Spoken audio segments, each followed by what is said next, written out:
Mother Teresa గారు ఒకరోజు ఒక పెద్ద సార్ దగ్గరికి వెళ్ళి, అనాథులైన చిన్నపిల్లలకు సహాయం చేస్తున్నాం మేము, సార్ మీరు కూడా ఏదైనా సహాయం చేస్తారని అడిగారు.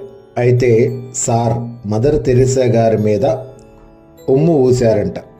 థ్యాంక్ యూ సార్, నాకు ఉమ్ము ఇచ్చారు, పిల్లలకి ఏమిస్తున్నారని అడిగారంట. అప్పుడు ఆ సార్ మనసు కరిగి చాలా పెద్ద సహాయం చేశారంట ఆయన. మదర్ తెరిసా గారు ఇది ఎక్కడ నేర్చుకున్నారంటే యేసుప్రభువు వారి దగ్గర. యేసుప్రభువు వారు కూడా మానవాళి పాప పరిహారార్థ నిమిత్తం శిలువ మరణానికి ఎక్కినప్పుడు ఆయన మీద కూడా ఉమ్ము వేస్తారు. ఆయన సహించింది మానవులందరూ రక్షణ కొరకు. మరి పిల్లలందరూ కూడా పోషింపబడాలని మదర్ తెరిసా గారు కూడా అలా సహిస్తూ క్రీస్తు ప్రేమ క్రియారూపంగా చూపించారు మదర్ తెరిసా గారు.